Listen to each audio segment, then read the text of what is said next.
Aula de Geografia, aula 13, página 92. Indo e voltando na cidade. Quantos tipos de meio de transporte terrestres aparecem na imagem?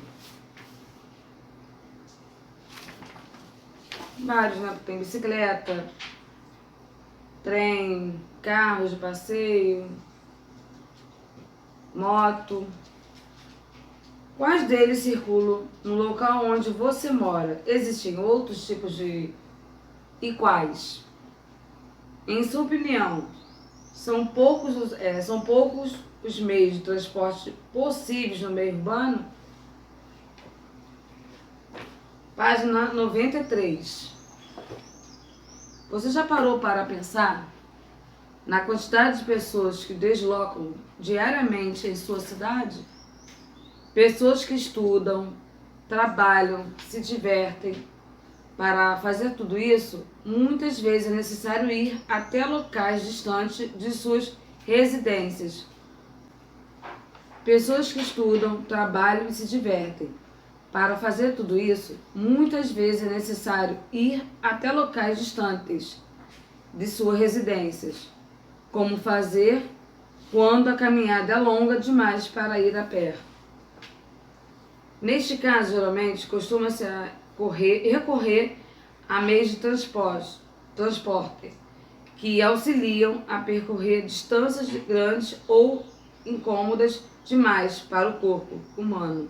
Bicicleta, carro particular, ônibus, táxi, trem, metrô, barco. Há muitas possibilidades. Número 1. Você utiliza algum desses meios de transporte e qual? Conhece todos que foram mencionados até agora? Você gostaria de utilizar algum meio de transporte que ainda não tenha usado? A essas perguntas aqui, resposta pessoal, vocês colocam ao lado da página 93.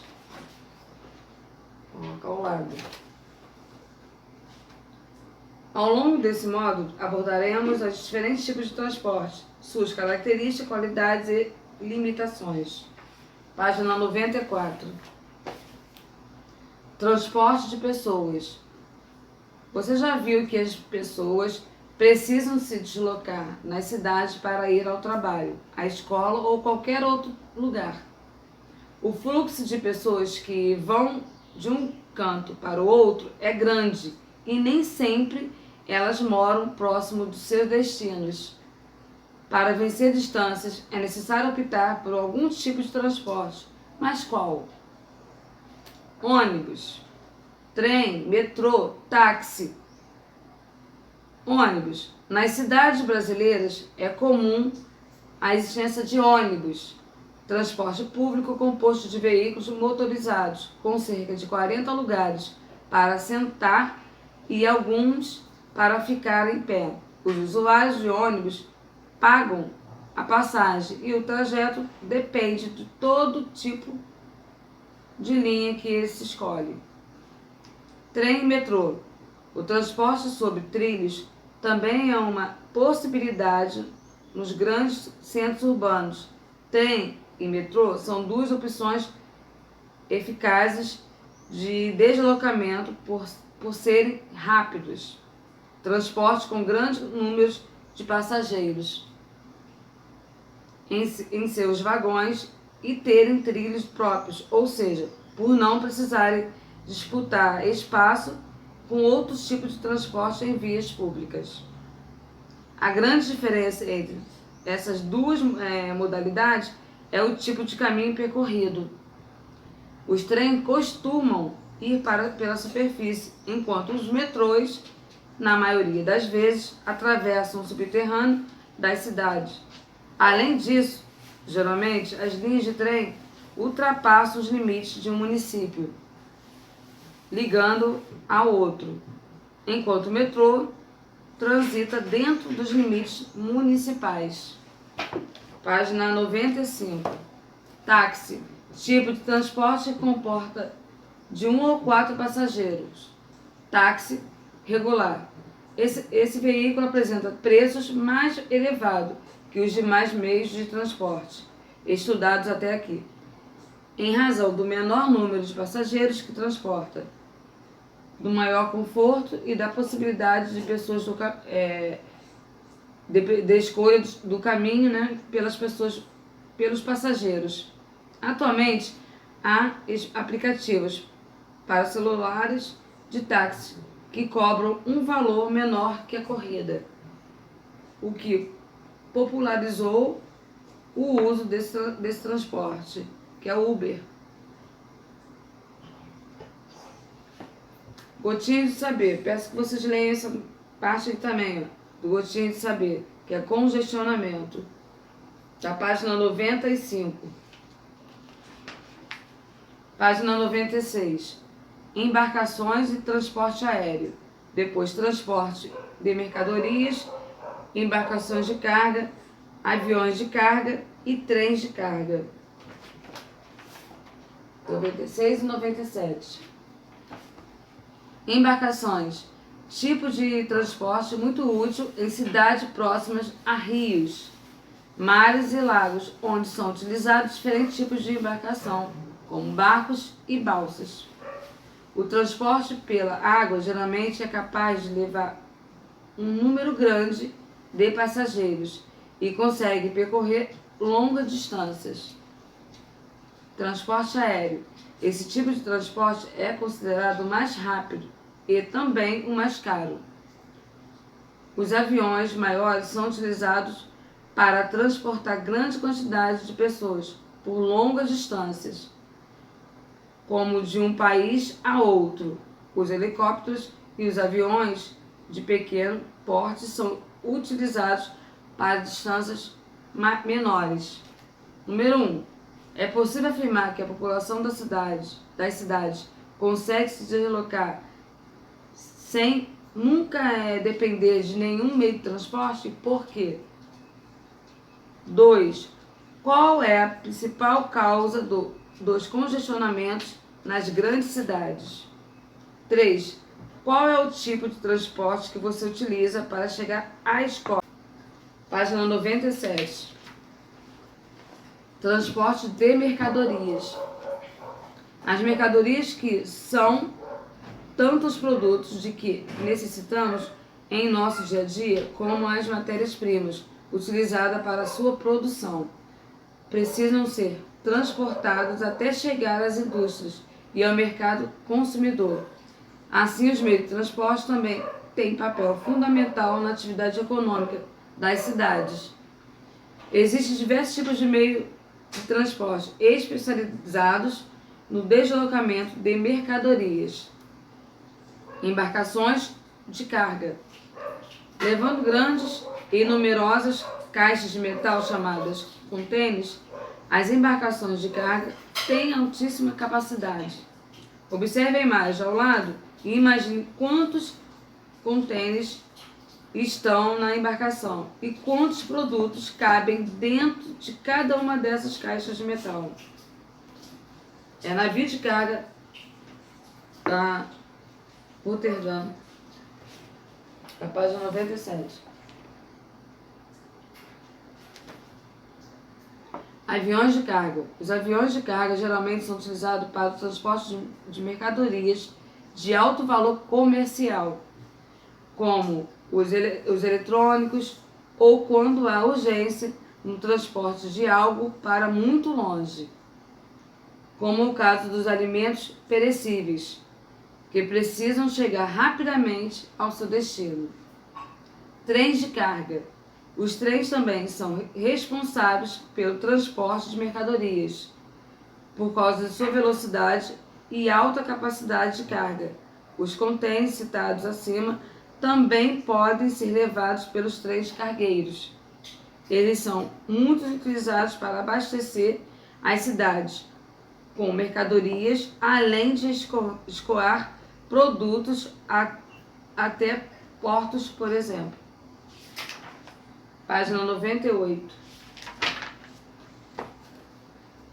Caminhões.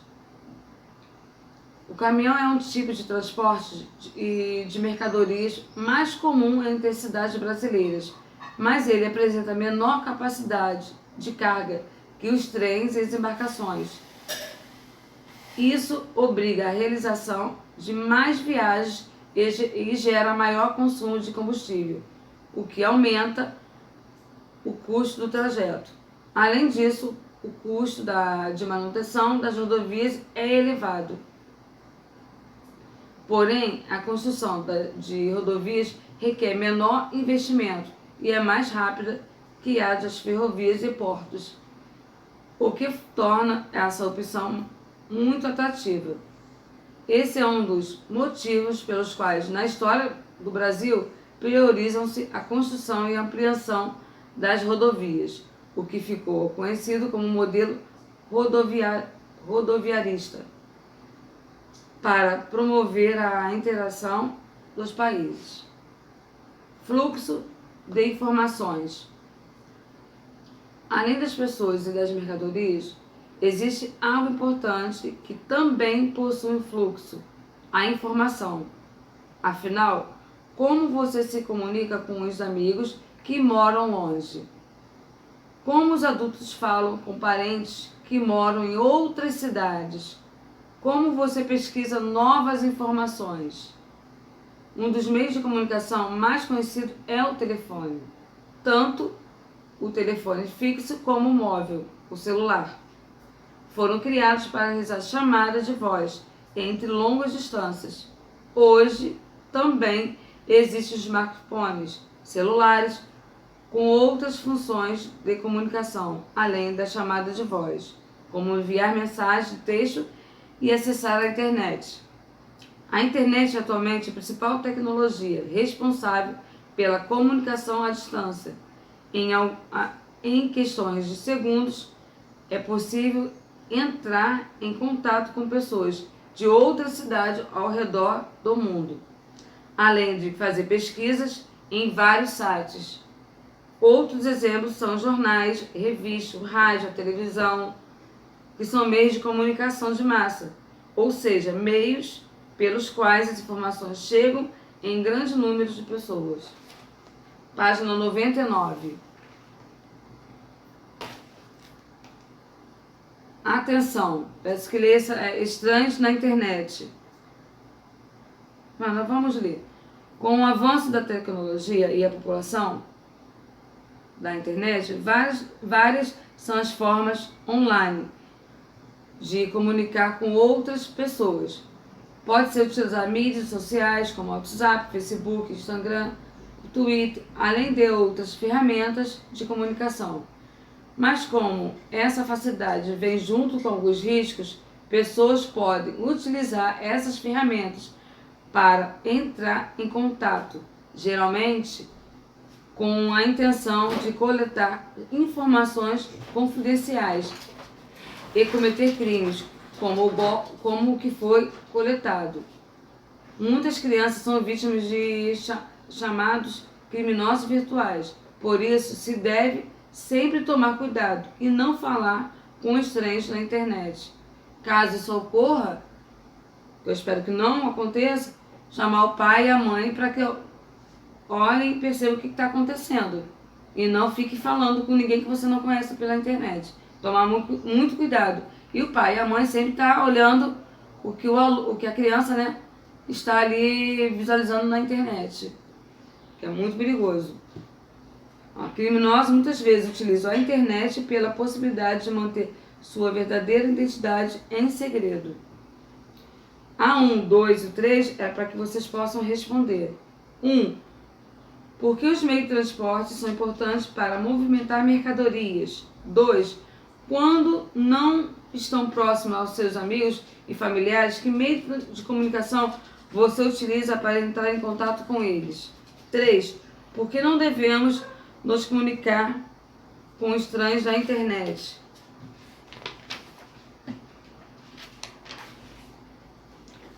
Página 100. Meio de transporte e de comunicação ontem e hoje. O mundo está sempre em transformação. Antigamente, o deslocamento de pessoas, mercadorias e informações era muito mais lento e difícil do que os tempos atuais. Há mais ou menos 100 anos era comum a utilização de animais para deslocamento de pessoas. E apenas nas cidades mais modernas havia algum sistema elétrico de transporte, como os bondes, pequenos veículos urbanos, que andavam sob trilhos atravessando diversas vias públicas. Bonde da Rua Chile, em Salvador. Aqui o bonde. Figura essa imagem aqui. As facilidades que encontramos hoje são resultados de avanço da tecnologia nos setores de transporte e de telecomunicação. Comunicação a longa distância. Trens, carros e barcos estão mais rápidos, além de contarmos com uma grande rede global de computadores à internet. O movimento de pessoas, mercadorias e informações por diferentes espaços do mundo é uma realidade em nossa sociedade. A esse processo damos o nome de globalização. Ela é hoje tão intensa que a rapidez dos fluxos de pessoas e mercadorias e informações entre diferentes cidades de todo o mundo provoca a sensação de que o planeta está encolhendo com o passar dos anos. O tempo que uma mercadoria demora para sair de uma cidade e chegar a outra encurtou drasticamente graças aos novos meios de transporte e de comunicação. Página 101. Alguns tipos antigos de transporte de pessoas e mercadorias, como o trem movido a vapor, popularmente conhecido no Brasil como Maria Fumaça.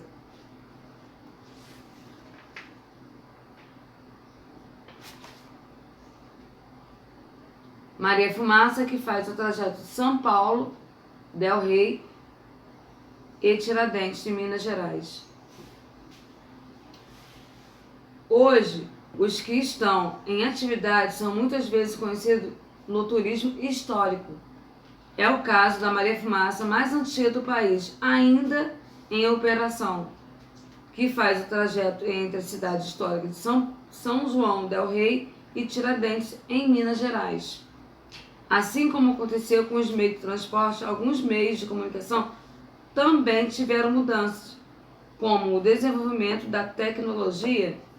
Um exemplo é o telefone público, também chamado de orelhão, que vem desaparecendo aos poucos das ruas da cidade por causa da popularização dos telefones celulares. Número 1. Por que o mundo parece estar encolhendo com o passar do tempo? 2.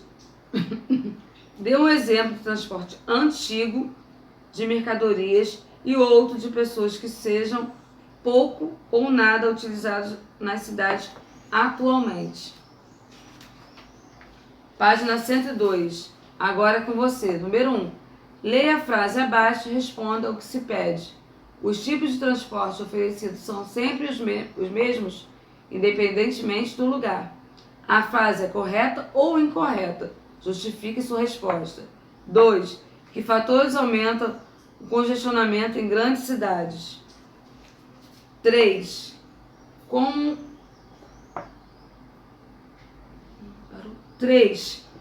se poderiam reduzir os congestionamentos nas cidades brasileiras? Página 103. Por que as mercadorias, as pessoas e informações se locomovem mais depressa hoje do que antigamente? Vamos testar. Assinale a alternativa que define corretamente o tipo de transporte apresentado. A, B, C ou D. E vocês vão ler aqui e assinalar. Paramos na página aula 13 de português, página 101. Sentido literal é aquele sentido usual, denotativo da palavra. Quando uma palavra ou enunciado se apresenta em seu sentido usual, adquire valor denotativo. Esse é o sentido literal. Agora, o sentido figurado é as palavras de expressões que adquirem situações particulares de uso. Saiba mais do quarto filme da série e descubra por que você não pode perder a história. Aí peço que leia esse pedaço aqui por Bruna Gomes. Depois, número 1, leia este trecho da resenha acima. Depois de jogar tudo para o alto e fazer um acordo com o vilão, precisa lutar para ajudar seus amigos, reconquistar Fiona e ter sua vida de volta. Letra A. Agora compare com a frase abaixo. A expressão destacada tem o mesmo sentido que possui na resenha. Qual diferença você percebe? Há muitos cupons para o sorteio. Então, o apresentador vai jogar tudo para o alto e pegar um. Tem algum sentido? Não. Porque o trecho é tirado da resenha e a expressão se refere ao sentimento no momento emocional vivido por Surex, enquanto na frase acima se refere a uma ação concreta que está acontecendo, porque ela está jogando tudo para o alto. Por isso que é uma frase que é uma ação concreta. Página 102. Letra B. Qual palavra ou expressão poderia ser usada no lugar da parte destacada na resenha? E por quê? 2. O dicionário muitas vezes apresenta os sentidos em que uma palavra pode ser empregada. Veja a seguir como o dicionário define a palavra jogar. Jogar, verbo. Número 1, praticar e tomar parte. 2, atirar e arremessar. Aí tá a frase aí embaixo. Jarbas gosta de jogar basquete com os amigos e xadrez com seu avô. O aviãozinho que o menino jogou foi parar na travessa de Maracanã. Letra A. Na frase, há muitos cupons para o sorteio.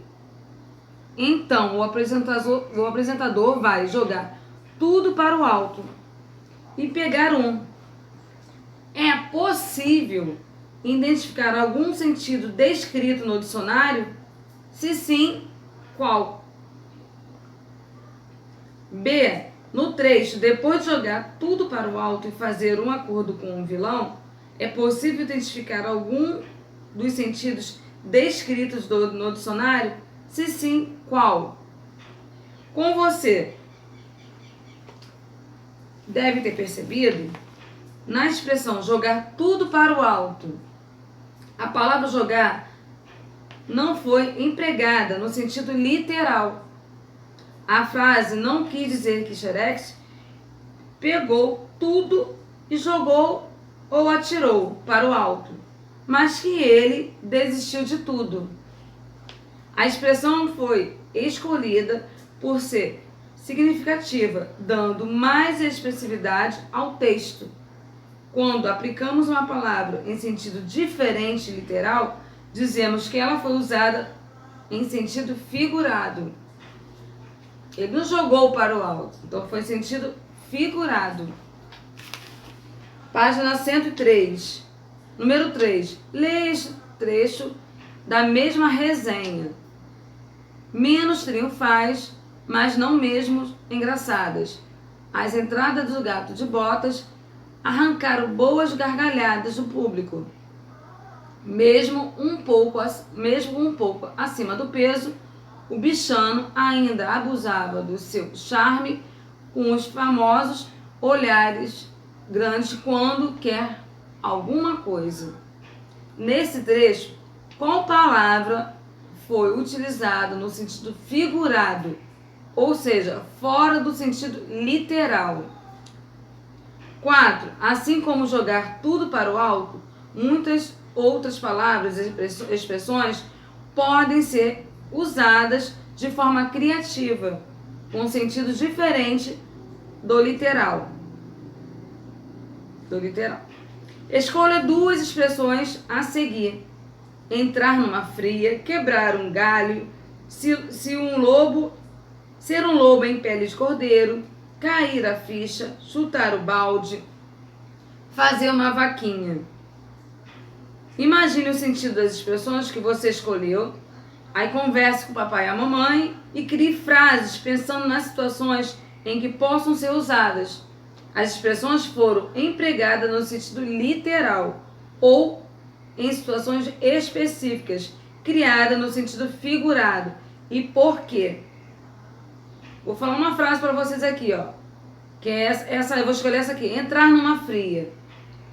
Aí eu posso colocar: se você fizesse o que eu peço, não entraria numa fria. Outra: vamos fazer uma vaquinha hoje. Aí o sentido figurado das expressões pode ser empregado no sentido literal. Aí peço que vocês criem essa frase aqui. Pode colocar ao lado mesmo. E depois pode mandar no WhatsApp a foto para que eu veja a frase que vocês criaram. Tá bom? Além do sentido literal, as palavras e expressões podem ser usadas como sentido figurado. Por exemplo, como ele não escova os dentes todos os dias, está com um sorriso amarelo. Sorriso amarelo, sentido literal. Ela ficou sem graça e deu um sorriso amarelo, sentido figurado. Em poemas é comum e apreciado o uso de palavras no sentido figurado.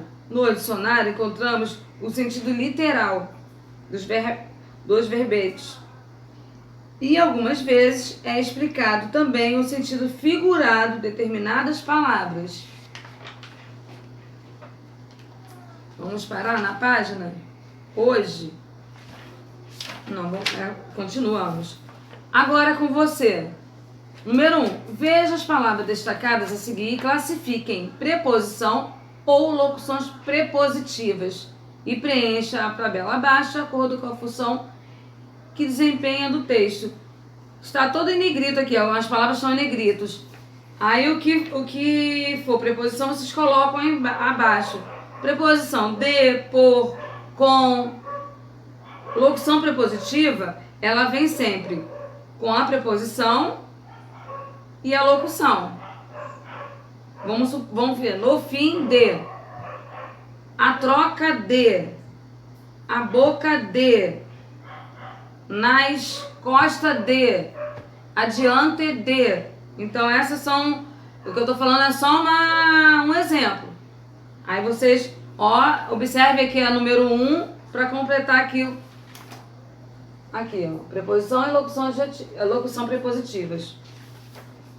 Número 2, nas situações a seguir, há uma brincadeira com o sentido figurado e o sentido literal de algumas palavras. Leia com atenção e explique o que cada expressão indica no contexto e como ela pode ser entendida em seu sentido literal.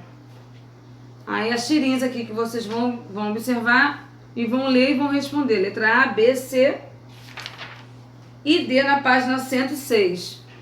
Na página 106, você é o escritor, produzindo uma paródia. Escolha, né? Vocês vão escolher, seria com um colega, mas vocês vão escolher uma atividade para vocês realizarem uma paródia, com base em um conto de fadas. Para isso, relembre as principais características dos contos de fadas. A história, que se inicia como era uma vez, pode começar com uma situação aparentemente real, mas no desenrolar pode surgir acontecimentos mágicos. Depois, a linguagem é simples, pois foram histórias criadas para ser contadas oralmente. Há seres imaginários, como fadas, bruxas, duendes, Na maioria dos casos, há personagens pertencem à realeza, como príncipes e princesas, reis e rainhas. O cenário é apresentado em espaço e tempos vagos, o que se percebe pelas expressões. Era uma vez, no reino tão distante. As dificuldades encontradas nas histórias são os que formam o herói ou a heroína. Para fazer a paródia, pense no que querem modificar. É importante ter traço cômico ou crítico nessa modificação. Você pode criar uma história de Branca de Neve em tempos de rede social, por exemplo, ou mudar o caráter personagem, fazer os 3 porquinhos serem os vilões e o lobo mau o mocinho. Pesquise em livros de contos de fadas. Pergunte ao professor, pergunte ao papai e à mamãe se ele tem indicações. Converse e leia os contos selecionados e decidam qual será a história parodiada.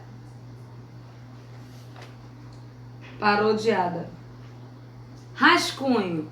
Para elaborar um rascunho, é importante que já tenham uma ideia de que tipo de história podem criar. Lembre-se de que vocês podem utilizar humor em paródia, mas ela também pode ser uma crítica a algo. Tem alguns personagens típicos, como centrais, pode ajudar vocês a desenvolver melhor uma paródia, desde que tenha características muito próprias e desconstruídas ou reconstruídas com base em seus conhecimentos. Para facilitar sua produção, preencha a tabela abaixo. Personagem, onde acontece a história, quando acontece a história, como acontece a história, o que há de engraçado na história, o que torna seu texto uma paródia. Página 108, revisão. Faça uma revisão do seu texto. Utilize a tabela abaixo para ajudá-los nessa verificação. Usei as personagens de forma apropriada? Fui bem? Ou preciso melhorar? Ficou claro que meu texto é uma paródia? Fui bem ou preciso melhorar? Usei a linguagem adequada ao gênero em questão? Meu texto. Revise seu texto e escreva a versão final, se possível. Digitem-no em fonte grande e imprimam. Os textos serão lidos e depois fixados no mural da escola. Por isso, deverão estar legíveis, mesmo a certa distância. Número 1. Vamos testar. Lê a tirinha abaixo e marque a opção em que há a locução prepositiva que desempenha a mesma função que a função prepositiva em destaque na tirinha. Aí lê essa tirinha aqui do Calvin e responda a letra A, B, C ou D e marque o X. Número 2. Relembrando que estudamos sobre sentido literal e sentido figurado, percebemos que Chico Bento não compreendeu o que o amigo fala sobre a criação de gado do pai. Marque a opção que explica o que Chico Bento entendeu e qual o sentido correto nesse caso. Aí vamos ler essa tirinha, vocês observem a tirinha e leiam e assinale A, B, C ou D. 3. Vamos lembrar o que é paródia? Paródia é uma releitura que mantém a forma, mas modifica o sentido da obra original. Como foi dito aqui no livro. Tem a historinha dos 3 porquinhos e o lobo mau. Pode colocar o lobo mau como mocinho e os 3 porquinhos, eles podem vir como o vilão. E outra história que vocês possam conhecer, pode trocar o papel. Geralmente é cômica, podendo apresentar aspectos irônicos ou até mesmo críticos. Página 110. Agora que relembramos, marque a opção que apresenta a referência feita pela tirinha aí da Mônica. Aí vocês vão assinalar A, B, C ou D. Para concluir, você estudou o gênero textual paródia, as características de contos de fada, algumas locuções prepositivas, sentido literal e sentido figurado.